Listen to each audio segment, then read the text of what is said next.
Cowboys with a Monday night game coming up against the Arizona Cardinals. I'm Joe Reinagle. He's Jason Minix. This is the Blitz on 94.1 San Antonio Sports Star. And let's talk about it. Stephen Jones of the Dallas Cowboys joining us on the Buyers Barricades guest line. Big game Monday, then, of course, the trade deadline at Tuesday. I know you won't tell me which way, but are you getting more calls than you're making? How is it like Thursday before a trade deadline coming up on Tuesday? Oh, it's fine. I mean, you do a lot of homework leading up to it, so it's activity, but not nothing that you're not keeping up with. And of course, there's some things you can easily eliminate because you don't have interest, and maybe a handful of things that intrigue you.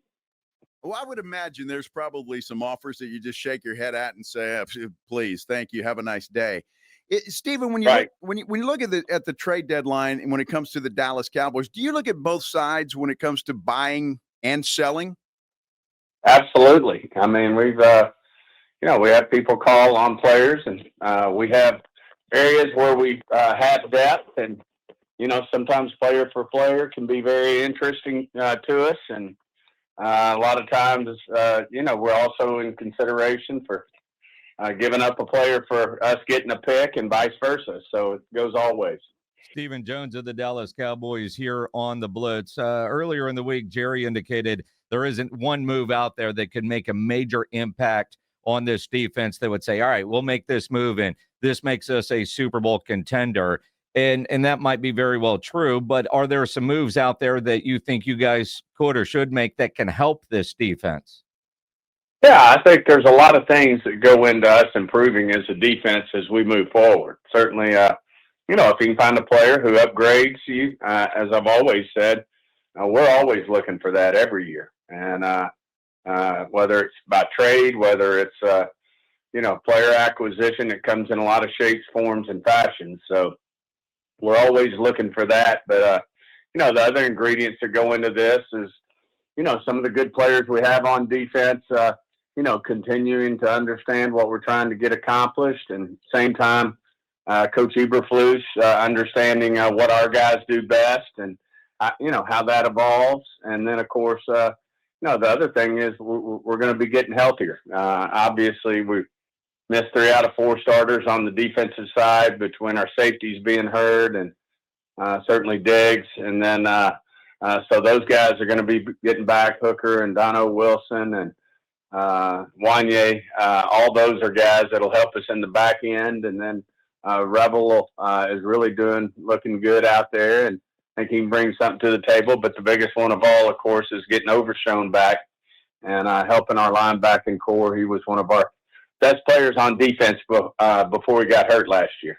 Yeah, Stephen, the injury report just came out. We just got it a few minutes ago. We saw that Revel and Overshown were limited in practice. What exactly are they doing right now in practice?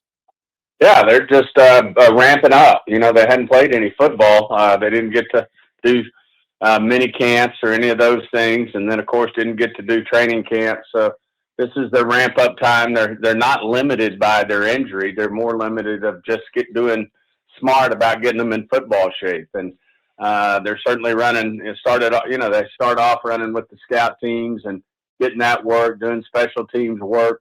Hard for them to take reps away from people who are going to be playing in the games, but certainly to get ready to ramp up and hopefully play in the Raiders game. That's just going to continue to increase in terms of their repetitions with the top defenses. Stephen, Nick Harris from the Fort Worth Star-Telegram tweeted earlier today that Overshown left practice early with the training staff. Anything going on there that would be concerning? No, he had just a dislocation of his thumb that they had to put back in. Oh, that's easy. Right back out. Put that thumb back in. You're good. You're good to go. Those things are light in this league. I mean, a little dislocation or your finger. I had it happen to be in college, point the wrong direction where it's not supposed to go. Looks a little alarming at first, but once they get it back in, you feel fine. I love that. That was a great answer, Stephen, I'll say. I got to ask you, can we get Kyler Murray a loss inside Jerry World? That guy he's been great there. Oh my gosh, I think he's undefeated. He's pretty much undefeated, I think, in Texas for the most part. I think he may have lost a couple at A&M, but what an amazing high school career he had. Going undefeated and winning. I think it was at least 3 state championships, and never lost a game. And then had a great college career. I mean, he's just a competitor. He wins, and yes, that's our goal, is to hopefully put that streak to an end. But I'm sure he's going to have his competitive juices flowing, coming back home to where he won all those championships. And Cardinals have a really good football team, but it'll be great to be back at home in front of our home fan base. And, it'd be huge for us to get a win as we head into our bye. Absolutely. And get healthy. It would really, I think do a lot for this football team. So it's a big, big game. I know it's a big game for the Cardinals, but it's a huge game for us as well. Well, good luck Monday night. Absolutely. And then, of course, Tuesday being the trade deadline. And it's going to be a busy weekend for you, I'm sure. Stephen, always appreciate you jumping on. Great being on, guys. Y'all have a great weekend. Appreciate You it. too. Stephen Jones on the Buyers Barricades guest line, where they provide traffic control, rental, and sales for San Antonio and beyond, online at buyersbarricades.com.